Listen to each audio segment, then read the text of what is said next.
அனைவருக்கும் வணக்கம். இன்னைக்கு இந்த ரியல் இன்சிடென்ட்ட பார்க்கறதுக்கு முன்னாடி ஒரு சின்ன டிஸ்க்ளைமர். பொதுவா நம்ம வீடியோக்கள் ஒரு 22 நிமிஷத்திலிருந்து 30 நிமிஷங்கள் வரை இருக்கும்.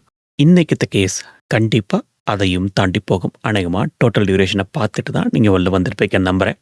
இந்த கேஸ் ரொம்ப டீட்டெயில்டா கவர் பண்ண வேண்டிய ஒண்ணு. அதனால தான் இவ்வளோ பெரிய டியூரேஷன்.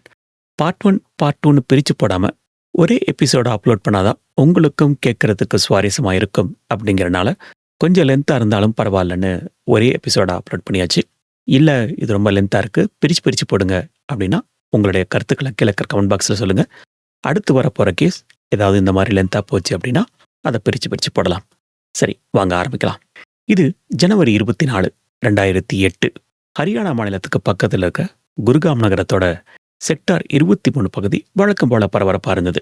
ஆனா அந்த தெருவில் இருக்கிற ஒரு பெரிய பங்களாவை சுத்தி மட்டும் ஒரு இனம் புரியாத பதட்டம். திடீர்னு சத்தமே இல்லாம ஹரியானா அண்ட் உத்தரப்பிரதேச போலீஸ் அந்த வீட்டை ரகசியமா முற்றுகையிடுறாங்க. அந்த பங்களா பத்தி சொல்லணும் அப்படின்னா வெளியில இருந்து பார்க்குற யாருக்கும் எந்த சந்தேகமும் வராது. ஏன்னா அந்த பங்களா அவ்வளவு ஆடம்பரமான ஒரு பணக்காரரோட வீடு. அந்த மாதிரி தான் வெளியில இருந்து தெரியும். ஆனா அந்த வீட்டுக்கு நெருக்கமா போக தான் உண்மை மெல்ல மெல்ல வெளிப்பட ஆரம்பிச்சது. அந்த பெரிய காம்பவுண்ட் செவுத்துல இருந்து ஒரு வித்தியாசமான கெமிக்கல் நெடி காத்துல கலந்து வந்தது. அதுக்கும் மேல அங்கிருந்து வர சத்தம் அங்க ஏதோ தப்பா நடக்குது அப்படிங்கிறத உறுதி பண்ணுச்சு. யாரோ ஒருத்தர் தாங்க முடியாத வழியில முனகிற சத்தம் அது. அந்த சத்தம் அந்த வீட்டை சுத்தி லேசா கேட்டுக்கிட்டே இருந்தது. போலீஸ் டீம் ஒரு நிமிஷம் கூட தாமதிக்காம அந்த வீட்டோட மெயின் கதவை அதிரடியா உடைச்சுக்கிட்டு உள்ள பாஞ்சாங்க. கிரவுண்ட் ஃப்ளோர்ல பார்த்தப்போ ரொம்ப விலை உயர்ந்த டிசைன் ஃபர்னிச்சர்ஸ், பிரம்மாண்டமான டிவி, அலங்கார பொருட்கள்னு ஒரு கோடீஸ்வரனோட வீடு எப்படி இருக்குமோ அப்படிதான் இருந்தது. ஆனா அந்த முனகல் சத்தம் மட்டும் நிற்கவே இல்லை. அது மேலே இருந்து வருது அப்படிங்கிறத கவனிச்ச போலீஸ் அதிகாரிகள் வேக வேகமா மாடிப்படையில ஏறினாங்க. போய் பார்த்தப்போ தெரிஞ்ச காட்சியை பார்த்து எத்தனையோ குற்றவாளிகளை பார்த்து அனுபவம் வாய்ந்த போலீஸ்காரங்களே ஒரு நிமிஷம் அப்படியே உறைஞ்சு போயிட்டாங்க. ஏன்னா அது ஒரு ஆடம்பரமான வீடு கிடையாது. அது ஒரு பக்கா திட்டமிடப்பட்ட சட்டவிரோதமான கிட்னி ஃபேக்டரி. அங்க இருந்த ஒரு பெட்ரூம் முழுசும் ஆஸ்பத்திரி படுக்கைகளை வரிசையா போட்டு வச்சிருந்தாங்க. அதுல 3 பேர் வயிற்றுல ரத்தம் கசிஞ்சுக்கிட்டு இருந்த பெரிய ரத்தக்கட்டோட மயக்கம் இன்னும் தெளியாம உயிருக்கு துடிச்சுக்கிட்டு இருந்தாங்க. ஆனா பக்கத்து ரூம்ல இருந்த காட்சி இன்னும் ஆச்சரியமா இருந்தது. அங்க அமெரிக்கா அண்ட் கிரீஸ் இந்த மாதிரியான பெரிய பெரிய நாடுகள்ல இருந்து வந்த வெளிநாட்டுக்காரங்க ரொம்ப நிதானமா தங்களுக்கான கிட்னி சர்ஜரிக்காக காத்துக்கிட்டு இருந்தாங்க. கிச்சனுக்குள்ள போய் பார்த்தா சமைக்கிற பாத்திரங்களுக்கு பதிலா ஆபரேஷன் பயன்படுத்தும் ரத்தம் படிஞ்ச கத்திகளும் மருத்துவ கருவிகளும் அங்க சிதறி கிடந்தது. பெட்ரூம்ல இருக்கிற பெட்ஷீட்ல கூட ரத்தக்கரைகள். அப்போ அங்க ரத்தக்கட்டோட படுத்திருந்த ஒரு நபர் கண்ணில் கண்ணீரோட தடுமாறி எழுந்து ஒரு போலீஸ் அதிகாரிய கையை பிடிச்சுக்கிட்டாரு. சார், எனக்கு பெங்களூர்ல வேலை வாங்கி தரேன்னு சொல்லி தான் இங்க கூட்டிட்டு வந்தாங்க. ஆனா இங்க வந்ததும் துப்பாக்கியை காட்டி மிரட்டி என் கிட்னியை பறிச்சுக்கிட்டாங்க சார் அப்படின்னு சொல்லி ஒன்று கதறி அழுதாரு. அந்த இடத்துல போலீஸ் விசாரிக்க ஆரம்பிச்சப்பதான் அந்த ஒரு பங்களாக்குள்ள மட்டும் கடந்த சில வருஷங்கள்ல 500க்கும் மேற்பட்ட சட்டவிரோத கிட்னி ஆபரேஷன்ஸ் நடந்திருக்குது அப்படிங்கிற அதிர்ச்சியான உண்மை வெளியே வந்தது. இது ஒட்டுமொத்த இந்தியாவோட மெடிக்கல் சிஸ்டத்தையே உழுக்க போற ஒரு சம்பவம். ஆனா அன்னைக்கு இருந்த ஒரே ஒரு பெரிய கேள்வி என்னன்னா, இவ்வளோ பெரிய கார்ப்பரேட் கிரைம் சாம்ராஜ்யத்தை நடத்தின அந்த ஓனர் யாரு? அந்த சமயத்துல அவன் அங்க இல்ல. போலீஸ் வர்றதுக்கு கொஞ்ச நேரத்துக்கு முன்னாடி தான் அப்படியே மாயமா மறைஞ்சு போயிட்டான். 500க்கும் மேற்பட்ட நபரோட வாழ்க்கையை அழிச்ச அந்த மர்ம மனுஷன் யாரு? எங்க போனா? வாங்க டீட்டெயில்டா பார்க்கலாம். அனைவருக்கும் வணக்கம். இது ஃபிளாஷ்பேக் ஃபைல்ஸ். உங்களை கடந்த காலத்துக்கு அழைச்சிட்டு போற ஒரு குட்டி டைம் மிஷின். இது கேஸ் நம்பர் 56. இந்த கொடூரமான கிட்னி ராக்கெட் வெறும் ஒரு மருத்துவ குற்றம் மட்டும் இல்லை. இது வறுமையை மூலதனமா வச்சு நடத்தின ஒரு மனித சுரண்டல். இது பாதிக்கப்பட்டவங்க எல்லோரும் உத்தரப்பிரதேச மாநிலத்தோட மொராதாபாத் அண்ட் மீரட் பகுதிகளை சேர்ந்த சாதாரண கூலி தொழிலாளிகள். இவங்க எல்லாரும் ஒரே ஒரு கனவோட தான் வாழ்ந்தாங்க.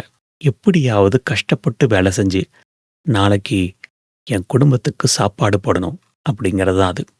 யோசிச்சு பாருங்க, எப்படிப்பட்ட வறுமையில் அவங்க இருந்திருப்பாங்கன்னு. அப்படிப்பட்ட ஒருத்தர் தான் முகமது சலீம் கான். 33 வயசான இவருக்கு மொரதாபாத் தான் சொந்த ஊர். இவரோட குடும்பத்தில் மொத்தம் 9 பேர். வயசான அம்மா, 2 தங்கைகள், மனைவி, அதுக்கப்புறம் 5 குட்டி குட்டி பிள்ளைங்க. இத்தனை பேரையும் பார்த்துக்க வேண்டிய பொறுப்பு இந்த ஒரு மனுஷன் மேலே மட்டும்தான் இருந்தது. சலீம் கான் ஒரு சாதாரண கன்ஸ்ட்ரக்ஷன் ஒர்க்கர். ஒரு நாள் மீரட் பஸ் ஸ்டாண்டில் வேலைக்காக காத்துக்கிட்டு இருந்தப்போ தாடி வச்சு ஒரு ஆள் இவர்கிட்ட நெருங்கி வந்து, டெல்லி, குடுகாமில் பெரிய கட்டிட வேலைகள் இருக்கு, ஈவன் பெங்களூரில் கூட ஒரு நாளைக்கு 100 ரூபாய் சம்பளம் கிடைக்கும் அப்படின்னு சொல்லியிருக்கான். சலீம் மனசுக்குள்ள கணக்கு போட்டாரு. 3 மாசம் வேலை செஞ்சா கிட்டத்தட்ட 9,000 ரூபாய் தேரும். அதை வச்சு பிள்ளைங்களுக்கு சட்டை எடுக்கலாம், அம்மாவுக்கு மருந்து வாங்கலாம் அப்படிங்கிற நம்பிக்கையோட கிளம்பினாரு. இதுல நீங்க ஞாபகம் வச்சுக்க வேண்டிய ஒரு விஷயம், இது 2008வது வருஷம். ஆனா குடுகாம் வந்ததுக்கு அப்புறம் அங்க வேலை எதுவும் இல்லை. அவரை ஒரு பெரிய பங்களாவுக்கு கூட்டிட்டு போனாங்க. அங்க போனதுன்னு தான் தெரிஞ்சது, அவரை மாதிரியே இன்னும் சில பேர் அங்க சிக்கிட்டாங்க அப்படிங்கிறது. நிலைமை என்ன அப்படின்னு புரிஞ்சதுக்கு அப்புறம் சலீம் தப்பிக்க பார்த்தப்போ 2 பேர் துப்பாக்கியை காட்டி, ஓடாத, இல்லைனா ஒன்று மட்டும் இல்லை, உன் குடும்பத்தையே கொண்டு போட்டுடுவோம், உன் குடும்பத்தோட மொத்த டேட்டாவும் எங்ககிட்ட இருக்கு அப்படின்னு சொல்லி மிரட்டிருக்காங்க. அதுக்கப்புறம் அவருக்கு ஊசி போட்டாங்க. மயக்கம் வந்துருச்சு. கொஞ்ச நேரம் கழிச்சு கண் விழிச்சு பார்த்தா அவரோட வயிற்றுல ஒரு பெரிய வெட்டுத்தழும்பு, கிட்டத்தட்ட ஒரு 10 இன்ச் அளவுக்கு. கருப்பு நூல்ல தையல் போட்டிருந்தாங்க. மாஸ்க் போட்டிருந்த ஒரு ஆள் ஒரு பக்கத்துல வந்து அசால்ட்டா சொல்றான், உன்னோட கிட்னி எடுத்துட்டோம். சலீம் அந்த நொடியில உறைஞ்சு போயிட்டாரு. அப்படின்னா என்னால் இனிமே ஹெவி ஒர்க்லாம் பண்ண முடியாது, என் 5 பிள்ளைங்களை நான் எப்படி பார்த்துப்பேன் அப்படின்னு சொல்லி அழுது புலம்புனாரு. அவரை அந்த இடத்துக்கு கூட்டிட்டு வந்தவனுங்க அவருக்கு ஒரு பைசா கூட கொடுக்காம அங்கிருந்து துரத்தி விட்டுட்டானுங்க. சலீம் மாதிரியே ஷாஹித், ஷக்கீல் அப்படிங்கிற இன்னும் 2 இளைஞர்களும் அதே பங்களால மாட்டிக்கிட்டாங்க. இவங்க 2 பேருக்கும் சொந்த ஊர்ல ஒரு சின்ன கடை வைக்கணும் அப்படின்னு ஒரு பெரிய கனவு இருந்தது. மெடிக்கல் டெஸ்ட் சொல்லி இவங்க கிட்ட ரத்தத்தை எடுத்தாங்க. அதுக்கப்புறம் துப்பாக்கியை காட்டி மிரட்டி, உங்க கிட்னியை எடுக்கணும், இல்லைனா வெளியே விட மாட்டோம் அப்படின்னு சொல்லி படிக்க தெரியாத இவங்க கிட்ட விருப்பத்தோட தான் கிட்னி தரேன் அப்படின்னு ஒரு பேப்பர்ல கையெழுத்து வாங்கிட்டாங்க. இவங்களுக்கு 2 லட்சம் தரதா சொல்லியிருக்காங்க. ஆனா ஆபரேஷன் முடிஞ்சதுக்கு அப்புறம் வெறும் 50,000 ரூபாய் தான் கிடைச்சது. பாபுராம் அப்படிங்கிற 3வது விக்டிமும் அதே மாதிரி தான் ஏமாத்தப்பட்டாரு. 4 லட்சம் தரதா சொன்ன ஏஜென்ட் சர்ஜரி முடிஞ்சதும் காத்தோட காத்தா மறைஞ்சு போயிட்டான். வறுமையும் வேலை இல்லாமையும் தான் இவங்க எல்லோரையும் இந்த கொடூரமான வலைக்குள்ள தள்ளி விட்டுருச்சு. இவங்க கனவுகள் எல்லாம் ஒரு சில நொடிகள்ல செதஞ்சு போச்சு. இப்ப போலீஸ் ரெய்டு பண்ணி அந்த பங்களால பேஸ்மெண்ட்ல இருந்தவங்களை காப்பாத்திட்டாங்க. ஆனா இதெல்லாம் எப்படி ஆரம்பிச்சது? இந்த வேட்டையோட ஆரம்ப புள்ளி 2007வது வருஷம் டிசம்பர் மாச கடைசி வாரத்துல இருந்து ஆரம்பிக்குது. உத்தரப்பிரதேச மாநிலத்தில் இருக்கிற மொரதாபாத் போலீஸ் ஸ்டேஷனுக்குள்ள வித்யா பிரகாஷ் அப்படிங்கிற பப்பு ஜாதவ் தடுமாறிக்கிட்டே உள்ள வராரு. அவரு கையில ஒரு பழைய போட்டோவும் கண்ணுல ஒரு பெரிய ஏமாற்றமும் இருந்தது. ஆனா அங்க இருந்த போலீஸ்காரங்களுக்கு தூக்கி வாரி போட்டது அவரு காட்டின அந்த அடையாளம்தான். தன்னோட சட்டையை கழட்டி வயிற்றுல இருக்கிற அந்த பயங்கரமான தழும்பு அவர் காட்டினாரு. சார், 2 வருஷத்துக்கு முன்னாடி எனக்கு குடுகாமில் வேலை இருக்குன்னு கூட்டிட்டு போனாங்க. ஆனா அங்க டாக்டர் அமித்குமார் அப்புறம் டாக்டர் உபேந்திரா இவங்க 2 பேரும் என்னை கட்டாயப்படுத்தி ஆப்ரேஷன் பண்ணி என் கிட்னியை திருடிட்டாங்க சார் அப்படின்னு சொல்லி ஒவ்வொன்று கதறாரு. ஆரம்பத்தில் அங்க இருந்த லோக்கல் போலீஸ்காரங்க இதை ஒரு சீரியஸான புகாராகவே எடுத்துக்கல. ஏதாவது தப்பா இருக்கும், ஒழுங்கா ஆஸ்பத்திரிக்கு போய் ஸ்கேன் எடுத்துட்டு வா அப்படின்னு சொல்லி துரத்தி விட்டாங்க. ஆனா வித்யா பிரகாஷ் சொன்ன அந்த தகவல் அங்க ஒரு பழைய ரெஜிஸ்டர்ல ஏதோ ஒரு முறையில் எழுதப்பட்டது. அடுத்த சில நாட்கள்ல இதே மாதிரி இன்னும் 3-4 பேர் அந்த ஸ்டேஷனுக்கு வராங்க. அவங்க எல்லாரும் சொன்ன கதையும் ஒரே மாதிரி தான் இருக்கு. குடுகாமில் வேலைக்குன்னு கூட்டிட்டு போறாங்க, எங்களை மிரட்டி கிட்னி எடுத்துடுறாங்க. இப்பதான் மொரதாபாத் போலீஸ் கமிஷனர் பிரேம் பிரகாஷ் இந்த விஷயத்துல ஏதோ ஒரு பெரிய சதி இருக்கு அப்படின்னு சொல்லி உணர்ந்து இதை சீரியஸா எடுத்துக்கிறாரு. 2008வது வருஷம் ஜனவரி 2ஆம் தேதி இந்த மொத்த கேஸும் ஐபிஎஸ் அதிகாரி நுபுர் பிரசாத் அப்படிங்கிற மோனல் சோனி அப்படிங்கிறவரோட கைக்கு போகுது. அப்போ அவங்க மொரதாபாத் டிஎஸ்பியா பணியாற்றிட்டு இருந்தாங்க. இந்த சோனல் சைனி நேர்ல போய் அந்த பாதிக்கப்பட்ட ஏழைகளை சந்திச்சாங்க. அவங்களோட வயிற்றுல இருந்த அந்த 10 இன்ச் நீள தழும்பையும் அவங்க முகத்துல இருந்த அந்த பயத்தையும் பார்த்தப்போ சோனலுக்கு ரத்தம் கொதிச்சுது. நிச்சயமா இவங்க போய் சொல்லல. இவங்களுக்கு பின்னாடி ஒரு மிகப்பெரிய மெடிக்கல் நெக்ஸஸ் இருக்கு அப்படின்னு அவங்களுக்கு புரிஞ்சுது. உடனே ஒரு சின்ன டீம் உருவாக்கி 4 மாநிலங்களுக்கு ரகசியமா டிராவல் பண்ணி விசாரிக்க வச்சாங்க. உத்தரப்பிரதேசம், ராஜஸ்தான், டெல்லி அண்ட் ஹரியானா, இப்படி எல்லா இடங்கள்லையும் துப்பு துலக்குனாங்க. எல்லா விக்டிம் சொன்ன கதையும் ஒரு காமனான பேட்டர்ன்ல இருந்தது. ஏஜென்ட்ஸ் பஸ் ஸ்டாண்ட்ல எங்களை அணுகுவானுங்க. அப்புறம் குட்காம் செக்டர் 23 அந்த ஏரியால இருக்கிற ஒரு பெரிய பங்களாக்குள்ள கூட்டிட்டு போவானுங்க. இதுதான் அதுல இருந்த காமன் பேட்டர்ன்.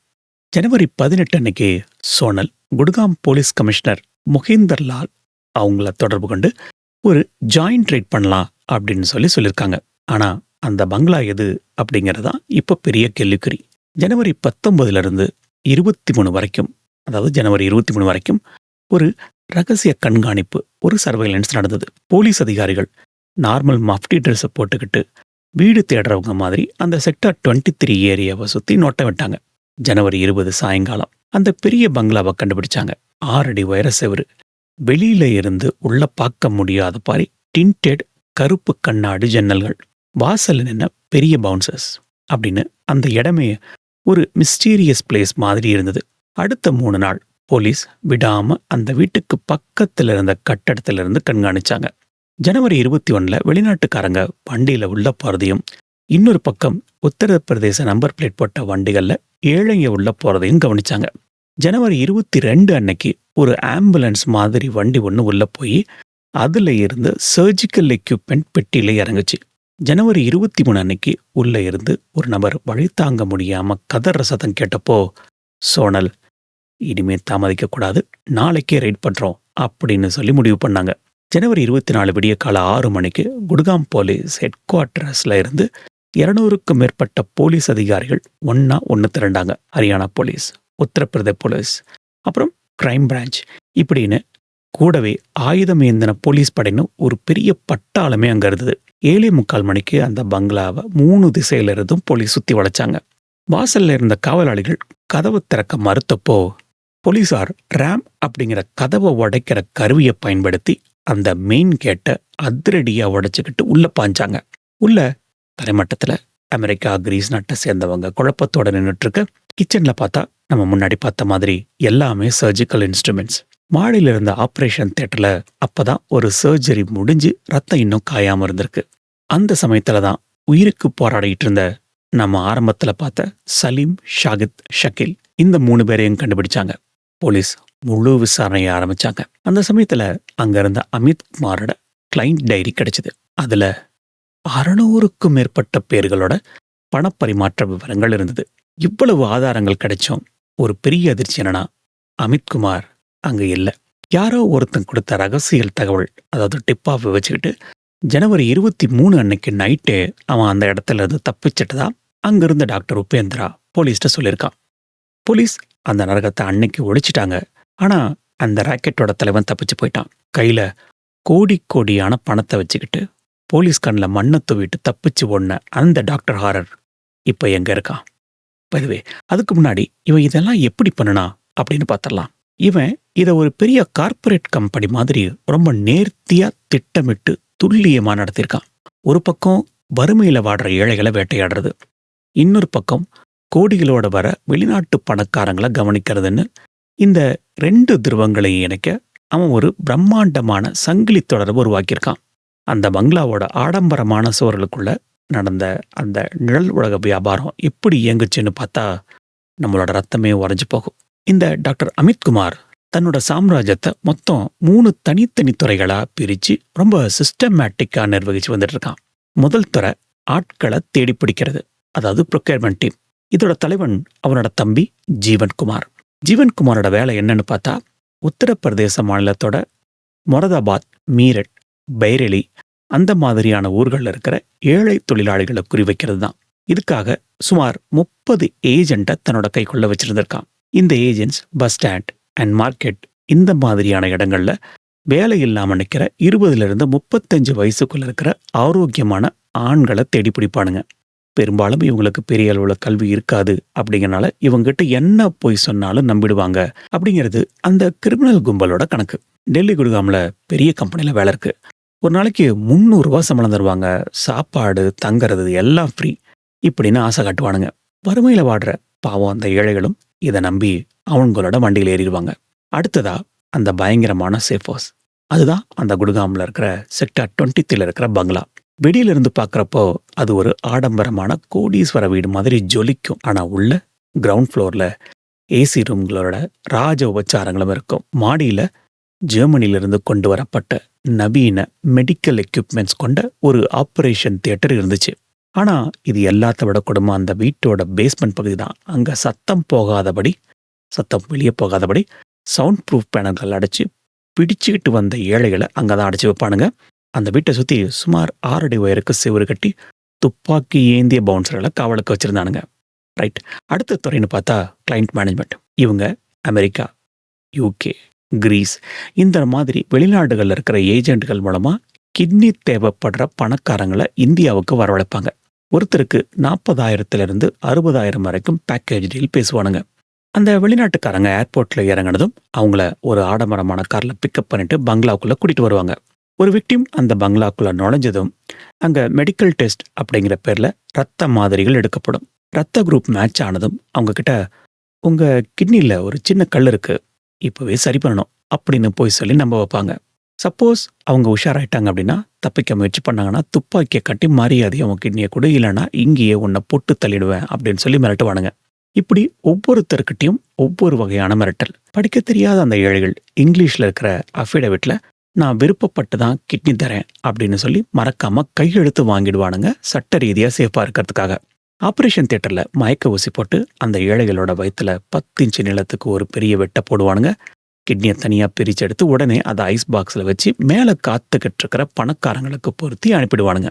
ஆப்ரேஷன் முடிச்சு கண் முடிச்சு பார்த்தா சலீம் மாதிரியான விக்டிம்களுக்கு நரக வேதனை தான் மிஞ்சும். வலி தாங்க முடியாம அவங்க கதற சத்தம் வெளியே கேட்கக்கூடாது அப்படிங்கிறதுக்காகவே தொடர்ந்து மயக்க ஊசிகளை போட்டு அவங்கள மௌனமாக்குவானுங்க. 10 நாள் கழிச்சு அவங்க மெதுவாக நடக்க ஆரம்பிச்சதும் அவங்க கையில் ஏதோ ஒரு 50,000 இல்லை ஒரு 20,000 கையில் திணிச்சிட்டு வெளியே சொன்ன குடும்பத்தோட கொண்டுடுவானு மிரட்டி அனுப்பிடுவானுங்க.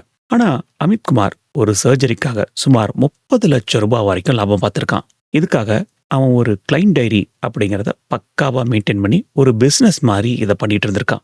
இது எல்லாத்துக்கும் மேலே ஒரு பெரிய அதிர்ச்சி, இவன் ஒரு ஆயுர்வேத டாக்டர். எஸ், நீங்கள் கேட்டது கரெக்டு தான். இவன் சர்ஜனே கிடையாது, ஒரு ஆயுர்வேத டாக்டர். பை த வே, இது வரைக்கும் நீங்கள் கேட்டதை வச்சு உங்களுக்கு அந்த கண்ணு பிரசாந்த் நடித்த ஒரு படம் உங்கள் கண்ணு முன்னாடி வந்திருக்கும். சொல்லப்போனால் அந்த படம் அந்தாதுன் அப்படிங்கிற ஒரு ஹிந்தி படத்தோட அஃபீஷியல் ரீமேக். அந்த அந்தாதுன் படத்தில் இந்த சீனை அப்படியே எக்ஸாக்டாக காமிச்சிருப்பாங்க. Right, back to this case. ஒரு சாதாரண ஆயுர்வேத டாக்டர் எப்படி இவ்வளோ நுணுக்கமாக இதையெல்லாம் பண்ணா? போலீஸ் துரத்த ஆரம்பிச்சிருச்சு. இப்போ எப்படி தப்பிச்சு போனா, எங்கே தப்பிச்சு போனா? குடுகாம் பங்களாவில் நடந்த அந்த அதிரடி ரெய்டு முடிஞ்சு எல்லாம் கைக்கு வந்தாலும் அங்கே இருக்கிற போலீஸ்க்கு அந்த பெரிய தலை அமித்குமாரை பிடிக்காம கோட்டை விட்டுட்டாங்க. கையில் கோடி கோடியாக பணத்தை வச்சுக்கிட்டு ஒரு பக்கா கிரிமினல் மைண்டோட தப்பிச்சு போன அந்த ஆளை பிடிக்கிறது அப்படிங்கிறது சாதாரண விஷயம் இல்லை அப்படிங்கிறது அவங்களுக்கு நல்லாவே தெரியும். ஸோ ஜனவரி 24, 2008 அன்னைக்கு சாயங்காலமே குடுகாம் போலீஸ் ஹெட் குவார்ட்டர்ஸில் ஒரு எமர்ஜென்சி மீட்டிங் நடக்குது. இவன் எங்கே போயிருப்பான் அப்படின்னு இன்வெஸ்டிகேஷன் பண்ணிக்கிட்டு இருக்கும்போது தான் டெல்லி ஏர்போர்ட்ல இருந்து ஒரு தகவல் கிடைச்சது. போலீஸ் கதவை உடைக்க வர்றதுக்கு சில மணி நேரத்துக்கு முன்னாடியே, அதாவது ஜனவரி 24 விடிய கால 2:30 மணிக்கே இவன் காத்மண்டுக்கு ஃப்ளைட்ல ஏறி தப்பிச்சு போயிட்டான் அப்படிங்கிறது தான் அந்த தகவல். இப்போ கேஸ் லோக்கல் போலீஸ் கையில இருந்து சர்வதேச போலீஸ் படையான இன்டர்போலுக்கு போக ஆரம்பிக்குது. ஜனவரி 26 அன்னைக்கு இவனுக்கு எதிராக ரெட் கார்னர் நோட்டீஸ் வெளியிடப்படுது. 180க்கும் மேற்பட்ட நாடுகளுக்கு இவனோட அடையாளம் அனுப்பப்பட்டுச்சு.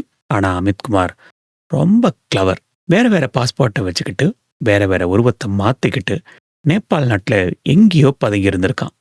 நாட்கள் நகருது. இப்போ பிப்ரவரி 7, 2008. நேபாளில் இருக்கிற பொக்காரா அப்படிங்கிற ஒரு அழகான டூரிஸ்ட் ஸ்பாட், அங்கே இருக்கிற வைல்ட் லைஃப் கேம்ப் அப்படிங்கிற ரெசார்ட்ல ஒரு முக்கியமான சம்பவம் இப்போ நடக்க போகுது. அங்கே மனிஷ் சிங் அப்படிங்கிற பேர்ல ஒருத்தர் ரூம் போட்டு தங்கியிருக்கான். அவன் கூட இருக்கிற ஒரு நபர் எப்போவுமே தொப்பி போட்டுக்கிட்டும் கருப்பு கண்ணாடி வச்சுக்கிட்டும் யாரோட கண்ணிலையும் படாமல் இருக்கிறத அங்கே இருக்கிற ரிசப்ஷனிஸ்ட் கவனிக்கிறாங்க.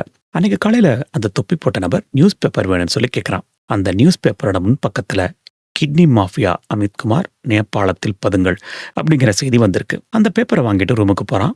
கொஞ்ச நேரத்தில் அதை திருப்பி கொடுக்குறான். அந்த ரிசப்ஷனிஸ்ட் பேப்பரை திறந்தப்போ அவங்களுக்கு தூக்கி வாரி போட்டுச்சு. ஏன்னா அமித்குமார் பற்றி வந்த அந்த செய்தி மட்டும் யாரோ கத்திரிக்கோளால் கட் பண்ணி வச்சிருக்காங்க. உடனே அவங்க நேபாள் போலீஸுக்கு தகவல் கொடுக்குறாங்க. டிசம்பர் 7 அன்னைக்கு மதியம் 3 மணிக்கு போலீஸோட ஒரு ஸ்பெஷல் டீம் அந்த ரிசார்ட்டோட ரூம் நம்பர் 106 கதவை தட்டுறாங்க. கதவு திறக்கப்படல. ஸோ கதவை உடைச்சுக்கிட்டு உள்ள போன போலீஸை பார்த்ததும் அங்க தொப்பி போட்ட ஆளு சிலையா உறைஞ்சு நின்னுட்டா. அவரோட பேக்கை திறந்தப்போ உள்ள 1.45 லேக் யூரோ ரூபாய் பணமும் 3 வெவ்வேறு விதமான பாஸ்போர்ட்டுகளும் இருந்தது. அப்பத்தான் அந்த மனுஷனோட உண்மையான முகம் உலகத்துக்கு தெரிய வருது. அவனோட உண்மையான பேரு சந்தோஷ் ராமேஸ்வர் ரவுட். மகாராஷ்டிரா மாநிலம் நாக்பூர்ல 1951 பிறந்த இவன் 1976 BAMS அதாவது ஆயுர்வேத மருத்துவம் படிச்சிருக்கான். அவன் ஒரு MBBS டாக்டரே கிடையாது. இதை நம்ம ஏற்கனவே பார்த்தோம். இவன் என்ன பண்ணியிருக்கானா, அமித்குமார் அப்படிங்கிற பேரை வச்சுக்கிட்டு தன்னை ஒரு பெரிய நெஃப்ராலஜிஸ்ட் அப்படின்னு காட்டிக்கிட்டு 600க்கும் மேற்பட்ட உயிர்களோட விளையாடியிருக்கான். இதனாலதான் இவனுக்கு மீடியா வச்ச பேரு டாக்டர் ஹாரர். ஆளை பிடிச்சாச்சு. பிப்ரவரி 15 அன்னைக்கு ரக்சல் பார்டர் வழியா இந்தியாவுக்கு கொண்டு வரப்பட்ட இவனை பிப்ரவரி 17 அன்னைக்கு கோர்ட்ல ஆஜர்படுத்தி திஹார் ஜெயிலுக்கு அனுப்பி வைக்கிறாங்க.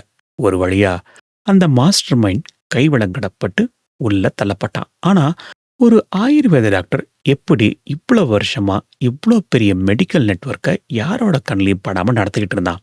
போலீஸ் இவனை இதுக்கு முன்னாடி தேடவே இல்லையா? இவ்வளோ பெரிய பிசினஸை எப்படி அவனால மூடி மறைக்க முடிஞ்சது? சொல்லப்போனா டெல்லி, குடுகாம் மாதிரியான சிட்டிகள்ல ஒரு சின்ன கடை வைக்கணும் அப்படின்னா கூட 1008 பர்மிஷன் வாங்கணும். ஆனா 600 பேரோட வயிற்று அறுத்து ஒரு இல்லீகல் ஆஸ்பத்திரியை 10 வருஷமா ஒருத்தனால எப்படி தடையே இல்லாம நடத்த முடிஞ்சது? இதுதான் இப்போ மிகப்பெரிய கேள்வியா இருந்தது. இதுக்கு அமித்குமார் கையாண்ட வழிகள் எப்படின்னா, ஒரு பக்கம் சினிமா படத்துல வர்ற மாதிரி பக்கா பிளானிங், இன்னொரு பக்கம் சொல்றதுக்கு கஷ்டமா தான் இருக்கு, ஆனா அதான் உண்மை, நம்ம சிஸ்டத்தில் இருக்கிற ஓட்டைகள். இத பணத்தை வச்சு அடைச்சது. இந்த டாக்டர் ஹாரர் எப்படி தன்னை இத்தனை வருஷமா மூடி மறைச்சான் அப்படின்னு கொஞ்சம் டீட்டெயில்டா பார்க்கலாம். இதுக்கு முதல்ல அவன் கையாண்டது, எஸ், நீங்க கெஸ் பண்ணது கரெக்ட் தான், லஞ்சம். 2008 ஜனவரி 24 தான் அந்த பெரிய ரைட் நடந்துச்சு. ஆனா அதுக்கு 2 வாரம் முன்னாடி, அதாவது ஜனவரி 7ஆம் தேதி அன்னைக்கு டெல்லி போலீஸோட ஸ்பெஷல் ஸ்டாஃப் ஒரு டீம் திடீர்னு அமித்குமாரோட பங்களாவுக்கு போறாங்க. அங்க டாக்டர் உபேந்திராவை அரெஸ்ட் பண்ணாங்க. இவனை பத்தியும் பார்த்தோம் ஆரம்பத்துல. ஆனா அது உண்மையான அரெஸ்டே கிடையாது. அவனை மிரட்டுறதுக்காக போலீஸ் பண்ண ஒரு எக்ஸ்ட்ராஷன் ஒர்க். போலீஸ் டீம் அமித்குமார்கிட்ட உன்னை CBIல படைப்போம், தப்பிக்கணும்னா காசு கொடுன்னு சொல்லி டீல் பேசியிருக்காங்க. அமித்குமார் ஒரு நிமிஷம் கூட யோசிக்காம 19.8 லட்சம் ரூபாய், எவ்வளவு, கிட்டத்தட்ட 20 லட்சம் ரூபாய் 2007-8 வருஷத்துலயே. இன்னைக்கு மதிப்புல பார்த்தா கிட்டத்தட்ட கோடி ரூபாய்க்கு மேல வரும். அதை அப்படியே தூக்கி கொடுத்துருக்கான். இதை வாங்கிக்கிட்டு போலீஸ் எதுவும் பேசாம அமைதியா திரும்பி போயிருக்காங்க. இதுல குறிப்பிடத்தக்க இன்னொரு விஷயம் என்னன்னா, ஒவ்வொரு மாசமும் 50,000 ரூபாயிலிருந்து 1 லட்சம் ரூபாய் வரைக்கும் வழக்கமான மாமூல் மாதிரி அங்க போய்கிட்டே இருந்திருக்கு. இதனால யாராவது புகார் கொடுத்தாலும் போலீஸே அதை அமைக்கிடுவாங்க. அடுத்ததா இவனோட பல முகங்கள். அமித்குமாருக்கு அவனோட நிஜ பேரான சந்தோஷ் ராமேஸ்வர் ரவுத் மேல ஒரு போலி பாஸ்போர்ட் இருந்திருக்கிறது மட்டும் இல்லாம அமித் புருஷோத்தம், சுரேஷ்குமார் அப்படின்னு வெவ்வேறு பேர்களில் வெவ்வேறு பாஸ்போர்ட்டுகளை வச்சிருந்திருக்கான். ஒரு பாஸ்போர்ட்ல 1951 இருந்த அவனோட பிறந்த தேதி, இன்னொன்னுல 1957, இன்னொன்னுல 1961, இப்படின்னு ஏகப்பட்ட டேட்டு. பல இடங்கள்ல சிஸ்டத்தை ஏமாத்தி தன்னை இளமையா கட்டியிருக்கான், சில இடங்கள்ல தன்னை ஓல்டா கட்டியிருக்கான். ஒரு இடத்துல சிக்கல் வர மாதிரி தெரிஞ்சா உடனே மொத்த செட்டப்பையும் காலி பண்ணிட்டு வேற இடத்துக்கு ஓடிடுவான். 1993 மும்பைல, 1997 ஜெய்ப்பூர்ல, 2002 நொய்டான்னு, அப்புறம் 2005 குடுகாம்னு அடிக்கடி இடத்த மாத்தி போலீஸ்க்கு கண்ணாமூச்சி ஆட்டம் காட்டியிருக்கான். அடுத்தது ஆதாரங்கள் அழிக்கிறதுல இவன் ஒரு பெரிய கில்லாடி. குறிப்பா நோ பேப்பர் ட்ரையல், அதாவது எந்த பணப்பரிமாற்றமா இருந்தாலும் அது பேங்க் மூலமாவே நடக்காது. எல்லாமே ஒன்னு பியூர் கேஷ் அல்லது ஹவாலா. அடுத்தது ரெக்கார்டுன்னு அவன் எதையுமே வச்சுக்க மாட்டான். ஒவ்வொரு சர்ஜரி முடிஞ்சதும் அந்த பேஷண்டோட விவரங்களை மொத்தமா எரிச்சு சாம்பலாக்கிடுவான். அடுத்தது பாதிக்கப்பட்ட ஏழைகளை வெளியே சொன்னா உன்னை குடும்பத்தோட கொண்டுவேன்னு சொல்லி துப்பாக்கி முனையில மிரட்டி வச்சிருந்திருக்கான். அந்த பயத்தாலேயே நிறைய பேர் போலீஸ் பக்கம் கூட போகல. அப்படியே போனவங்களும் ஏற்கனவே பார்த்தோம் என்ன மாதிரியான சேலஞ்சஸை ஃபேஸ் பண்ணாங்க அப்படின்னு சொல்லி. கடைசியா அந்த பங்களாவுக்கு முன்னாடி ஹாஸ்பிட்டல் அப்படிங்கிற மாதிரி எந்த ஒரு போர்டுமே இருக்காது. வெளியில இருந்து பார்க்கறவங்களுக்கு அது ஒரு பெரிய லக்ஸூரியஸான கெஸ்ட் ஹவுஸ் மாதிரி தான் தெரியும். எல்லாத்துக்கும் மேல கடைசியா போலீஸ் ரைடு வரப்போகுதுன்னு தெரிஞ்சதும் கையில இருந்த ஈரோ பணத்தை எடுத்துக்கிட்டு ஒரு ஃபேக் பாஸ்போர்ட் மூலமா ஏர்போர்ட் செக்யூரிட்டியையும் ஏமாத்தி நேபாளத்துக்கு தப்பிச்சு போயிருக்கான். இதுல இன்னொரு விஷயமும் கவனிக்கணும். அஜித் குமார் வெறும் போலி டாக்டர் மட்டும் கிடையாது. அவன் ஒரு மிகப்பெரிய ஹவாலா ஏஜென்ட் மாதிரியும் செயல்பட்டிருக்கான். 600 ஆபரேஷன்கள் மூலமா வந்த அந்த 100 கோடிக்கும் அதிகமான பணம் இந்தியாவிலேயே இருந்தா எப்பயோ மாட்டியிருப்பான். ஆனா அந்த பணத்தை எப்படி பதுக்கலாம் தெரியுங்களா? அவனோட நிழல் உலக வாழ்க்கை எப்படி இருந்துச்சுன்னு பார்த்தா ஆச்சரியமா இருக்கும். இந்த அமித் குமாரோட நெட்வொர்க் இந்தியால மட்டும் முடியல. இவனுக்கு பின்னாடி ஒரு பெரிய சர்வதேச medical tourism, international medical tourism மாஃபியாவே இருந்திருக்கு. விசாரணையில ஒரு அதிர்ச்சியான தகவல் கிடைச்சது. அஜித் குமார் சம்பாதிச்ச பணத்துல 3/4 பணத்தை ஹவாலா முறையில கனடா அண்ட் துபாய் இந்த மாதிரியான நாடுகளுக்கு அனுப்பி வச்சிருந்திருக்கான். அவனோட மனைவி அண்ட் 2 மகன்கள் கனடால ரொம்ப ஆடம்பரமான வாழ்க்கை வாழ்ந்துகிட்டு வந்துட்டு இருக்காங்க. அமித் குமார் எப்பவெல்லாம் போலீஸ் பிடியில இருந்து தப்பிக்கிறானோ அப்பெல்லாம் கனடாவுக்கு போயிட்டு வரதை ஒரு வழக்கமாகவே வச்சிருந்திருக்கான். 2008 அவன் நேபாளத்துக்கு தப்பிச்சு போனப்ப கூட அங்கிருந்து கனடாவுக்கு பறக்கிறதுக்கு தான் திட்டம் போட்டிருக்கான். லாஸ்ட் மினிட்ல கிளம்பினனால இப்போதைக்கு தப்பிச்சா போதுன்னு சொல்லி தான் அவன் நேபாளுக்கு போயிருக்கான். சொல்லப்போனா இவனுக்கு சொந்தமா கனடால பல கோடி ரூபாய் மதிப்புள்ள சொத்துக்களும் பிசினஸும் இருந்ததா சிபிஐ பின்னால கண்டுபிடிச்சிருக்காங்க. இன்னொரு பக்கம் அவனோட வாடிக்கையாளர்கள் அமெரிக்கா, கனடா, யூகே அண்ட் வளைகுடா நாடுகள் இருக்கிற பணக்காரங்களுக்கு இவன் ஒரு வரப்பிரசாதம் மாதிரி தெரிஞ்சிருக்கான். ஏன்னா அங்கெல்லாம் ஒரு கிட்னி கிடைக்கணும் அப்படின்னா 5 வருஷம் 10 வருஷம் காத்திருக்கணும். ஆனா அமித் குமார்கிட்ட வந்தா 5 நாள்ல வேலை முடிஞ்சிடும். இவனுக்காக வெளிநாட்டுல வேலை பார்த்த ஏஜென்ட்கள் இந்தியாவில் வேர்ல்ட் கிளாஸ் ட்ரீட்மெண்ட் கிடைக்கும் அப்படின்னு பொய் சொல்லி மார்க்கெட்டிங் பண்ணி இங்க கூட்டிட்டு வராங்க. இது எப்படியோ வந்தவங்களுக்கு கிட்னி கிடைச்சிருச்சு. ஸோ அவங்களும் ஹாப்பியா திரும்பி போயிருக்காங்க. இந்த அமித் குமாரோட கிளைண்ட் டைரியை செக் பண்ணப்போ அதுல இருந்தவங்க யாருமே சாதாரண ஆட்கள் கிடையாது. முன்னாடியே சொன்ன மாதிரி பெரிய பெரிய பிசினஸ் மேன், செல்வாக்குள்ள மனிதர்கள். இவங்க கொடுக்குற பல கோடி ரூபாய் பணம் இந்தியாவோட எல்லையை தாண்டி போய் அமித் குமாரோட சாம்ராஜ்யத்தை வெளிநாடுகள்லையும் வெளிப்படுத்துச்சு. ஒரு கட்டத்துல கனடா அரசாங்கம் கூட அமித் குமார் மேல மணி லாண்டரிங் புகாரை விசாரிக்க ஆரம்பிச்சாங்க. கமிங் பேக், அஜித் குமார் பிடிபட்டாச்சு, கையில வழங்க மாட்டியாச்சு. ஆனா ஒரு கிரிமினலை அரெஸ்ட் பண்றது அப்படிங்கிறது எப்பவுமே பாதி வேலை தான். இதை நம்மளோட பல கேஸ்கள்ல பார்த்திருக்கோம்.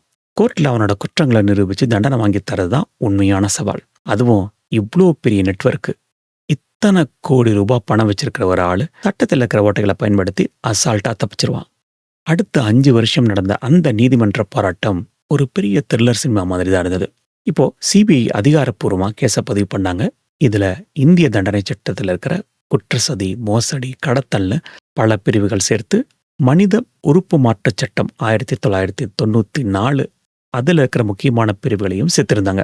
அமித் குமார், அவனோட தம்பி ஜீவன்குமார், டாக்டர் உபேந்தர்னு மொத்தம் 10 பேருக்கு மேல குற்றப்பத்திரிகை தாக்கல் செய்யப்பட்டுச்சு. ஹரியானா மாநிலத்தில் இருக்கிற பஞ்சுலா அப்படிங்கிற சிபிஐ சிறப்பு நீதிமன்றத்தில் இந்த விசாரணை நடந்தது. அமித் குமாருக்கு எதிரான ஆதாரங்களை சிபிஐ 4 முக்கியமான பில்லர்ஸ் மாதிரி நிறுத்தினாங்க. 1, பாதிக்கப்பட்டவங்களோட சாட்சியம். உதாரணமா சலீம் கான், ஷாகில் மாதிரியான ஏழைகள் கோர்ட்ல நேர்ல நின்று எங்களை வேலைன்னு சொல்லி ஏமாத்தி துப்பாக்கியை காட்டி மிரட்டி கிட்னியை திருடுறது இவங்க தான் அப்படின்னு சொல்லியிருக்காங்க. அவங்களோட கரலை கேட்டு நீதிமன்றமே ஒரு நிமிஷம் ஆடிப்போச்சு. அடுத்தது கிளைண்ட்டுகளோட சாட்சியம். இங்க சிபிஐ ரொம்ப புத்திசாலித்தனமா அமித் குமார்கிட்ட கிட்னி வாங்கின சில பணக்காரங்களை கோர்ட்டுக்கு கூட்டிட்டு வந்து, நாங்க இவர்கிட்ட சில லட்சக்கணக்கான ரூபாய் கொடுத்தோம், அவன் தான் எங்களுக்கு சர்ஜரி பண்ணணும் அப்படிங்கிற உண்மையை ஒத்துக்கிட்டாங்க. அடுத்ததா பிசிக்கல் எவிடன்சஸ், கிடைச்ச ரகசிய டைரி, வெளிநாட்டு மெடிக்கல் மெஷின்ஸ், அமித் குமார் வச்சிருந்த அந்த 4 ஃபேக் பாஸ்போர்ட்னு எல்லாமே கோர்ட்ல சப்மிட் செய்யப்பட்டது. அடுத்தது டிஎன்ஏ ரிப்போர்ட். ஒருத்தரோட உடம்புல இருந்து எடுக்கப்பட்ட கிட்னி தான் இன்னொருத்தரோட உடம்புல இருக்கிறது அப்படிங்கிறத சயின்டிபிக்கா சிபிஐ ரொம்ப அருமையா நிரூபிச்சாங்க. ஆனா அமித் குமாரோட வக்கீல்கள் என்ன சொன்னாங்க தெரியுமா? இவங்க எல்லோரும் விருப்பப்பட்டு தான் கிட்னியை கொடுத்தாங்க, அதுக்காக கையெழுத்து போட்ட பேப்பர்ஸ் எங்ககிட்ட இருக்கு அப்படின்னு சொல்லி வாதிட்டாங்க. இதை பத்தி நம்ம ஆரம்பத்திலையும் பார்த்தோம்.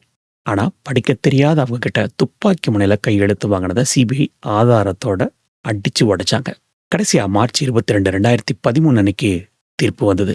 நீதிபதி நஜார் சிங் இந்த குற்றவாளிகள் நம்ம நாட்டோட ஆன்மாவையே ஒழுக்கிட்டாங்க அப்படின்னு சொல்லி ரொம்ப எமோஷனலா சொன்னதுக்கு அப்புறம் அமித் குமார் அண்ட் உபேந்திராவுக்கு தலா வெறும் 7 வருஷம் கடுங்காவல் தண்டனையும் 60 லட்சம் ரூபாய், வெறும் 60 லட்சம் ரூபாய் அபராதமும் அறிவிச்சாங்க. நான் ஏன் இங்க வெறும் 60 லட்சம் ரூபான்னு சொல்றேன் அப்படின்னா, அந்த தொகை இவனுங்களை பொறுத்த வரைக்கும் ரொம்ப ரொம்ப கம்மி. என்னை பொறுத்த வரைக்கும் சட்டம் இந்த மாதிரியான அபராதம் விதிக்கும் போது அவனுங்க கையில எவ்வளவு பணம் இருக்கு அப்படிங்கிறத பொறுத்து அபராத தொகையை எவ்வளவுக்கு எவ்வளவு மேக்சிமம் வைக்கணுமோ அவ்வளவுக்கு எவ்வளவு மேக்சிமம் வைக்கணும். இல்லைனா இதெல்லாம் அவனுங்களுக்கு ஒரு ஜுஜிப்பியான பணம், கட்டிட்டு அழகா வெளில வந்துடுவானுங்க. Anyway, coming back to this incident. நீதிமன்றம் 7 வருஷம் தண்டனை கொடுத்தாலும் அங்கதான் ஒரு பெரிய ட்விஸ்ட் நடந்தது. 2008 இருந்து 2013 வரைக்கும் அண்டர் ட்ரையல் கைதியா அமித்குமாரை ஏற்கனவே 5 வருஷம் ஜெயில இருந்திருக்கான். நம்ம நாட்டு சட்டப்படி அந்த 5 வருஷத்தையும் தண்டனை காலமா கணக்குல எடுத்துக்கலாம் அப்படின்னு சொல்லி 2013க்கு அப்புறம் வெறும் 2 வருஷம் தான் அவன் ஜெயில இருக்க வேண்டியிருந்தது.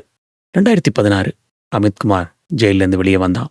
ஒட்டுமொத்த மருத்துவ உலகமும் போலீஸும் ஒரு நிமிஷம் என்ன யோசிச்சாங்கன்னா, சரி மிகப்பெரிய அடி வாங்கியிருக்கான், இனிமே இந்த மனுஷன் திருந்திட்டான், தன்னோட குடும்பத்தோட அமைதியான காலத்தை கழிப்பான் அப்படின்னு தான் நினைச்சாங்க. ஆனா அமித்குமார் அப்படிங்கிற அந்த டாக்டர் ஹாரர் திருந்தவே இல்லை. ஜெயில இருந்த 5 வருஷமும் அவன் தான் தப்பா நினைச்சு வருத்தப்படல. மாறா வெளியே வந்ததும் எப்படி இன்னும் ரகசியமா இந்த பிசினஸ் பண்ணலாம் அப்படின்னு தான் பிளான் போட்டுட்டு இருந்தான்.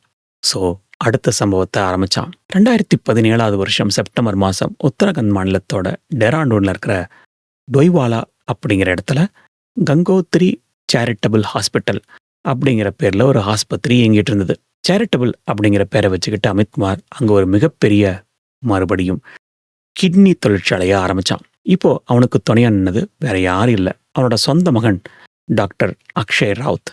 தன் மகனையே ஒரு குற்றவாளியா மாத்துற அளவுக்கு அமித்குமாரோட பேராசை உச்சத்துக்கு போயிருந்தது. இந்த தடவை அவங்க இன்னும் உஷாரா இருந்தாங்க. பழைய விக்டிம் பெரும்பாலும் டெல்லி பக்கத்தில் இருக்கிறவங்க அப்படிங்கிறனால இந்த சமயம் குஜராத் அண்ட் வெஸ்ட் பெங்கால்ல சேர்ந்தவங்களை, ரொம்ப வறுமையில் இருக்க தொழிலாளர்களை எகெயின் ஏஜென்ட்ஸ் மூலமா குறி வச்சானுங்க. செப்டம்பர் 11 அன்னைக்கு அந்த சம்பவம் நடந்தது. டேராடூன்ல இருக்கிற ஒரு சாதாரண ஹோட்டல்ல 3 பேர் ரொம்ப பயத்தோடையும் உடம்பு முடியாத நிலையிலையும் தங்கியிருக்காங்க அப்படின்னு சொல்லி போலீஸ்க்கு தகவல் கிடைச்சது. அங்க போய் செக் பண்ணப்போ அங்க இருந்த ஜாவேத் கான் அப்படிங்கிற இளைஞர் கதறி அழுதாரு. சார், என்னை குஜராத்ல இருந்து வேலை தரேன்னு கூட்டிட்டு வந்தானுங்க, இங்க கங்கோத்ரி ஹாஸ்பிட்டல வச்சு என் கிட்னியை திருடிட்டானுங்க, இதோ என் வயித்தை பாருங்கன்னு சொல்லி அவரு தையல் போட்டப்பட்ட காயத்தை காட்டினாரு. ஜாவேத் கான் அங்கிருந்து எப்படியோ தப்பிச்சு வந்து இந்த ஹோட்டல்ல பதுங்கி இருந்திருக்காரு. உடனே உத்தராகண்ட் போலீஸ் அந்த ஆஸ்பத்திரியை அதிரடியா முற்றுகையிட்டாங்க. உள்ள போய் பார்த்தப்போ 2008 குடுகாம்ல பார்த்த அதே காட்சிகள் திரும்பவும் கண் முன்னாடி வந்துச்சு. ஆஸ்பத்திரியோட ரகசிய அறைக்குள்ள ஒரு சர்ஜரி அப்பதான் முடிஞ்சிருந்தது. ஓமன் நாட்டை சேர்ந்த ஒரு கிளைண்ட்டுக்கு அங்க ஒரு இந்திய ஏழையோட கிட்னி அப்பதான் பொருத்தப்பட்டிருந்தது. அங்க அமித்குமாரும் அவனோட மகனும் கையும் களவுமா பிடிபட்டாங்க. விசாரணையில இன்னும் ஒரு அதிர்ச்சியான விஷயம் வெளியே வந்தது. ஜெயில இருந்தப்ப கிடைச்ச சில பழைய குற்றவாளிகள் தொடர்பை வச்சுக்கிட்டு வெளியே வந்த சில மாசங்கள்லயே இந்த மொத்த செட்டப்பையும் அவன் ரெடி பண்ணியிருக்கான். ஒரு கிட்னிக்கு இப்போ 40 லட்சத்துல இருந்து ஓமன் நாட்டு பேஷண்ட் கிட்ட வாங்கியிருக்கான். ஆனா கிட்னி கொடுத்த ஜாவேத் கானுக்கு 50,000 கூட ஒழுங்கா போய் சேரல. அமித்குமார் தன்னோட பேரை டாக்டர் அமித் அப்படின்னு மாத்திக்கிட்டு அங்க இருக்கிற லோக்கல் ஆட்களுக்கு தெரியாம ரொம்ப ரகசியமா இந்த நெட்வொர்க்கை நடத்திட்டு இருந்திருக்கான். ஒரு மனுஷன் ஒரு தப்பு பண்ணிட்டு ஜெயில போயிட்டு திரும்பி வந்ததுக்கு அப்புறமாவது அந்த தப்பு திரும்ப பண்ணாம இருப்பான் அப்படின்னு பார்த்தா அதே தப்ப திரும்ப பண்ணியிருக்கான். அதுக்கு காரணம் அவனுக்கு அந்த சட்டத்து மேல எந்த பயமும் இல்லை. 600 பேரோட வாழ்க்கையை அழிச்சு அவனுக்கு பத்தல. 2017 மறுபடியும் உள்ள போன அஜித்குமார் இன்னைக்கும் சட்ட போராட்டங்கள் நடத்திக்கிட்டு தான் இருக்கான். சட்ட போராட்டங்கள்னு சொல்றது சரியான வார்த்தையான்னு தெரியல. ஏன்னா மறுபடியும் அதேதான், லஞ்சம், ஊழல், எப்படியாவது வெளியே வரணும், இதைத்தான் பண்ணிட்டு இருக்கான். சரி, இவ்வளவு தந்திரமா ஒரு மனுஷன் செயல்பட்டு இருக்கானே, அவனோட மனசாட்சி எப்படி இருந்திருக்கும்? ஒரு ஆயுர்வேத டாக்டர் எப்படி தன்னை ஒரு பெரிய சர்ஜன் நம்பினான்? 600 உயிர்களோட விளையாடும் போது அவனோட மனசாட்சி ஒரு நிமிஷம் கூட உறுத்தலையா? What is the psychology behind it? அவனோட அந்த அமைதியான முகத்துக்கு பின்னாடி எவ்வளோ பெரிய இருண்ட உலகம் ஒளிஞ்சிருக்கும்னு நினைச்சா உங்களுக்கு பகீர்னு இருக்கும். ஒரு கிரிமினலோட மனசுக்குள்ள புகுந்து பார்த்தாதான் அந்த மெடிக்கல் மாஃபியாவோட உண்மை பயங்கரம் புரியும். சிபிஐ அதிகாரிகள் அமித்குமாரை கைது செஞ்சு விசாரிச்சப்போ அவங்க ஒரு விஷயத்த கவனிச்சாங்க. மற்ற குற்றவாளிகள் மாதிரி அவன் பயந்து நடுங்கல, கெஞ்சல. ரொம்ப நிதானமா நாகரிகமான மொழியில தான் பெரிய கார்ப்பரேட் சிஓ மாதிரி தான் பேசியிருக்கான். விசாரணையில் அவன் சொன்ன ஒரு விஷயம் அதிகாரிகளை ஆச்சரியப்பட வச்சுது. நான் எந்த தப்பும் பண்ணல சார், நான் உயிர்களை காப்பாத்துறேன் அப்படின்னு ரொம்ப தெளிவா பேசியிருக்கான். இதுக்கு சைக்காலஜில மெசியா டெலூஷன் அப்படின்னு சொல்லுவாங்க. அதாவது அவங்க கண்ணில் அவன் ஒரு கிரிமினல் கிடையாது, உலகத்துல கிட்னி பற்றாக்குறை அதிகமா இருக்கு, தான் மட்டும் இந்த பிசினஸை பண்ணல அப்படின்னா அந்த வெளிநாட்டு பணக்காரங்க செத்து போயிருப்பாங்க அப்படின்னு அவன் நம்பினான். ஆனா அந்த பணக்காரங்க வாழ்றதுக்காக சிதைக்கப்பட்ட அந்த 600 ஏழைகளோட வழியை பத்தி அவனுக்கு எந்த கவலையுமே இல்லை. அமித்குமாருக்கு இது வெறும் பணம் சம்பாதிக்கிற வழி மட்டும் கிடையாது, இவனுக்கு இது ஒரு பவர் கேம். கிட்டத்தட்ட மூச்சை பிடிச்சுக்கோங்க, 100 கோடி ரூபாய்க்கு மேல சம்பாதிச்ச இவனுக்கு அந்த பணம் ஒரு ஸ்கோர் கார்டு மாதிரி. எத்தனை பெரிய பெரிய போலீஸ் அதிகாரிகளை தன்னோட காசால வளைச்சோம், எவ்வளோ பெரிய நெட்வொர்க்கை யாராலும் கண்டுபிடிக்க முடியாதபடி நடத்தணும் அப்படிங்கிறதுல அவனுக்கு ஒரு தனி பெருமையே இருந்திருக்கு. அவனோட மனநிலைப்படி பாதிக்கப்பட்ட ஏழைகள் யாருமே மனுஷங்களே கிடையாது. அவனோட கிளைண்ட் ஏரியில அவங்கள வெறும் டோனர் இல்லைனா வெறும் நம்பர் அப்படின்னு சொல்லி தான் குறிச்சிருக்கான். ஒரு காய்கறி மார்க்கெட்லேருந்து ஒரு பொருளை வாங்குற மாதிரி தான் வறுமையில் வாடுற அந்த ஏழைகளோட கிட்னியை அவன் பார்த்துருக்கான். அவங்களோட அழகையோ வேதனையோ அவனோட பிஸ்னஸ் லாஜிக்கை என்னைக்குமே பாதிக்கல. இதில் இன்னொரு முக்கியமான விஷயம் என்னன்னா, அவனோட ரெட்ட வாழ்க்கை. ஒரு பக்கம் ஒரு நல்ல குடும்பத் தலைவன், நேபாள் ரெசார்ட்டில் தங்குற ஒரு சாதாரண டூரிஸ்ட். ஆனால் இன்னொரு பக்கம் அந்த பங்களாவோட இருட்டான பேஸ்மெண்ட்ல ஒரு இறக்கமே இல்லாத ஒரு சாத்தான். இந்த ரெண்டு முகத்தையும் அவனால் ரொம்ப ஈஸியாக பேலன்ஸ் பண்ண முடிஞ்சுது. நம்ம சிஸ்டத்தில் இருக்கிற ஓட்டைகள் அவனுக்கு ஒரு பயங்கரமான தைரியத்தை கொடுத்துருக்கலாம். காசு இருந்தா எதையும் சாதிக்கலாம், யாரையும் விலைக்கு வாங்கலாம் அப்படிங்கிற அவனோட அந்த எண்ணம் தான் இவ்வளோ பெரிய கொடூரங்களை செய்ய தோண்டுச்சு. அமித்குமாரோட எந்த ஆர்குமெண்ட் தான் 600க்கும் மேற்பட்ட மக்களோட வாழ்க்கையில விளையாட காரணமா இருந்திருக்கு. இப்படி 600க்கும் மேற்பட்ட மக்களோட வாழ்க்கையை அழிச்ச ஒருத்தன் சட்டத்தில் இருக்கிற ஓட்டைகளை பயன்படுத்தி இவ்வளோ சீக்கிரம் வெளியே வர்றதுங்கிறது ஒரு கசப்பான உண்மைதான். நம்ம வீடியோக்களுக்கு கூட நம்மளுடைய நண்பர் ஒருத்தர் ஒரு கமெண்ட் போடுவார், ரிப்பீட்டட் கிரைம் அப்படின்னு சொல்லி ஆரம்பிக்காது. நானும் கூட பதில் போட்டிருந்தேன், சட்டம் அப்படிங்கிறது மனுஷனை திருந்துறதுக்கான ஒரு ஆப்பர்ச்சுனிட்டி கொடுக்கறதுக்காக அப்படின்னு சொல்லி. ஆனா இந்த மாதிரி திரும்ப திரும்ப ரிப்பீட்டடா பண்ற பத்தி என்ன சொல்லுதுன்னு தெரியல. ரைட், இன்னைக்கு தேதியில பிப்ரவரி 2026 அந்த டாக்டர் இன்னும் ஜெயில இருக்கானா இல்ல ஜாமீன்ல வெளியிருக்கானா அப்படிங்கிறத பத்தி தெளிவான தகவல் இல்லை. எது எப்படியோ சிஸ்டம் ஒரு பக்கம் தோத்தாலும் நம்ம தோக்கக்கூடாது. இந்த கேஸ்ல இருந்து நம்ம கத்துக்க வேண்டிய பாடங்கள் என்ன, இனிமே இது நடக்காம இருக்கணும்னா நம்ம என்ன பண்ணணும்? ஒரு விஷயம் ஞாபகம் வச்சுக்கணும் மக்களே, இந்த டாக்டர் அமித்குமார் அப்படிங்கிற அந்த டாக்டர் ஹாரரோட கதை வெறும் கிரைம் நியூஸ் கிடையாது. இது நம்ம சமூகத்தில் இருக்கிற வறுமையை எப்படி ஒரு மனுஷன் சுரண்டலுக்கு உள்ளாக்குறான் அப்படிங்கிற கசப்பான உண்மையும் கூட. மோரோவர், நம்ம சிஸ்டத்தில் இருக்கிற ஓட்டைகளை நமக்கு காட்டுற ஒரு சிறந்த பாடம். இந்த சம்பவத்துக்கு அப்புறம் இந்திய அரசு மனித உறுப்பு மாற்றுச் சட்டத்தின் கீழே சில முக்கியமான அண்ட் கடுமையான திருத்தங்களை கொண்டு வந்துச்சு. 2011 முதல் 2014 வரை கொண்டு வரப்பட்ட மாற்றங்களின்படி, ஒன்று, முன்னாடி கிட்னி திருடங்களுக்கு குறைக்கப்பட்ட தண்டனை ரொம்ப குறைவா இருந்தது. ஆனா இப்போ அது 10 வருஷ சிறை தண்டனையாகவும் 1 கோடி ரூபாய் அபராதமாகவும் மாற்றப்பட்டிருக்கு. உறுப்பு மாற்று சிகிச்சையை முறைப்படுத்த ஒரு மாநிலத்தோட ஆத்தரைசேஷன் கமிட்டி அப்படிங்கிறது அமைக்கப்பட்டு அதோட கண்காணிப்பு தீவிரமாக்கப்பட்டிருக்கு. ஆனா சட்டம் மட்டும் மாறினா போதாது இல்லையா? இந்த கிட்னி ராக்கெட்டுக்கு அடிநாதமா இருக்கிற அந்த கிட்னி தட்டுப்பாடையும் குறைக்கணும். இந்தியாவில் ஒரு வருஷத்துக்கு சுமார் 2 லட்சம் பேருக்கு கிட்னி தேவைப்படுது. ஆனா வெறும் 5000 பேருக்கு கூட முழுசா கிட்னி கிடைக்கிறதில்ல, அதாவது சரியான வழியில. இதை பயன்படுத்திக்கிட்டு தான் அமித் மாதிரியான ஆட்கள் ஏழைகளோட வயிற்றுல கை வைக்கிறானுங்க. நம்ம ஊர்ல பள்ளிப்பாளையத்துல கூட இந்த மாதிரி ஏகப்பட்ட இன்சிடென்ட் நடந்தது. நாமக்கல்லையும் கூட நினைக்கிறேன். நம்ம செய்ய வேண்டியதெல்லாம் ஒண்ணுதான். உயிரோடு இருக்கிறப்போ கிட்னியை வைக்கிறதுக்கு பதிலாக மூளை சாவு அடைந்தவங்களோட உறுப்புகளை தானம் செய்யறதுக்கான விழிப்புணர்வை மக்கள் கிட்ட கொண்டு போகலாம். அப்படி பண்ணாலே ஓரளவுக்கு இந்த திருட்டு மாஃபியாக்களோட பிசினஸை கொஞ்சமாவது குறைக்க முடியும். அடுத்து ரொம்ப ரொம்ப முக்கியம், வேலை தேடி போடுற இடத்துல சாதாரண மக்களின் இளைஞர்கள் சில விஷயங்களை ரொம்ப ரொம்ப எச்சரிக்கையா இருக்கணும். ஆங்கிலத்தில் ஒன்று சொல்லுவாங்க, டூ குட் டு பி ட்ரூன்னு. யாராவது ஒருத்தன் ஒரே நாளில் லட்சக்கணக்கில் சம்பாதிக்கலாம்னு சொன்னானாவே, அல்லது தகுதிக்கு மீறின சம்பளம் தரத ஆசை காட்டினாலோ அங்கே ஏதோ தப்பு இருக்கு அப்படிங்கிறத நம்ம புரிஞ்சுக்கணும். வேலைக்கு செய்யறதுக்கு முன்னாடி கட்டாயம் பிளட் டெஸ்ட் எடுக்கணும் அப்படிங்கிறது ஒன்றும் தப்பு இல்லை. ஆனால் உங்களை ரகசியமான இடத்துக்கோ இல்லை வீட்டுக்கோ இல்லை ஹாஸ்பிட்டலுக்கோ கூப்பிடுறாங்க அப்படின்னா தயவு செஞ்சு போயிடாதீங்க. முறையான ஆஸ்பத்திரிகளை மட்டும்தான் மெடிக்கல் செக்அப் நடக்கணும். அடுத்தது ஆதார் கார்டு இல்லைனா ஒரிஜினல் டாக்குமெண்ட் எதையாவது நாங்கள் பத்திரமா வச்சுக்கிறோன்னு சொல்லி வாங்கிட்டாங்கன்னா அது உங்களை தப்பிக்க விடாம பண்ற ஒரு பிளான். அஃப்கோர்ஸ் ஆதார் கார்டுக்கு நம்ம டூப்ளிகேட் எடுத்துக்கலாம், வேற உங்களோட சர்டிஃபிகேட்னா ரொம்ப ரொம்ப சேலஞ்சிங். ஸோ ஒரிஜினல் டாக்குமெண்ட்டை எக்காரணத்தை கொண்டு யாருக்கிட்டையும் கொடுக்காதீங்க. எப்பவுமே வேலைக்கு ஒரு புது இடத்துக்கு போகிறதுக்கு முன்னாடி அது என்ன இடம், யாரை பார்க்க போகிறோம் அப்படிங்கிற விவரத்தை உங்களோட நண்பர்கள்ட்ட, உறவினர்கள்ட்ட, உங்கள் வீட்டில் இருக்கிறவங்ககிட்ட கட்டாயம் கட்டாயம் கட்டாயம் சொல்லிட்டு போங்க. சலீம் கான், ஷாகித், ஷக்கீல் இவங்க எல்லாரும் வெறும் பேர்கள் மட்டும் இல்லை, இவங்க நம்ம சமூகத்தோட வறுமையோட அடையாளம். பணத்துக்காக ஒரு மனுஷனோட உடல் உறுப்புகளை சுரண்டுறது அப்படிங்கிறது என்னைக்குமே மன்னிக்கவே முடியாத ஒரு மிகப்பெரிய குற்றம். அமித்குமார் மாதிரியான ஆட்கள் எத்தனை முறை வெளியே வந்தாலும் நம்ம தான் விழிப்புணர்வோடு இருக்கணும். அப்படி இருந்தாதான் நம்மளை நம்ம காப்பாற்றிக்க முடியும். வறுமை ஒரு சாபம் இல்லை, ஆனால் அதை வச்சு பழப்பு நடத்துகிற மாதிரியான ராட்சசர்கள்ட்ட இருந்து நம்மளை நம்ம கட்டாயம் காப்பாற்றிக்கணும். ஆல்ரைட் மக்களே, இந்த கிட்னி ராக்கெட் கேஸ் ஸ்டடி உங்களுக்கு ஒரு புதுவிதமான பார்வையை கொடுத்துருக்குன்னு நம்புறேன். இந்த சம்பவத்தோட முழு பின்னணியும், இந்த போலி டாக்டரோட கொடூர முகத்தையும் நம்ம விரிவாக பார்த்தோம். வேற ஏதாவது சுவாரஸ்யமான இல்லை மர்மமான வழக்கை பற்றி நான் பேசணும் அப்படின்னு நீங்கள் ஆசைப்பட்டீங்கன்னா அதை கமெண்ட்ல சொல்லுங்க. இந்த வீடியோ உங்களுக்கு பிடிச்சிருந்தா லைக் பண்ணுங்க, உங்களோட ஃப்ரெண்ட்ஸ் அண்ட் ஃபேமிலிக்கு ஷேர் பண்ணுங்க. இன்னும் சப்ஸ்கிரைப் பண்ணாமல் பார்க்குறீங்க அப்படின்னா மறக்காம சப்ஸ்கிரைப் பண்ணுங்க. மீண்டும் ஒரு இன்ட்ரெஸ்டிங்கான ரியல் இன்சிடென்ட்ல சந்திப்போம். அது வரைக்கும் உங்களோட உடல் நலத்தையும் பத்திரமா பார்த்துக்கோங்க.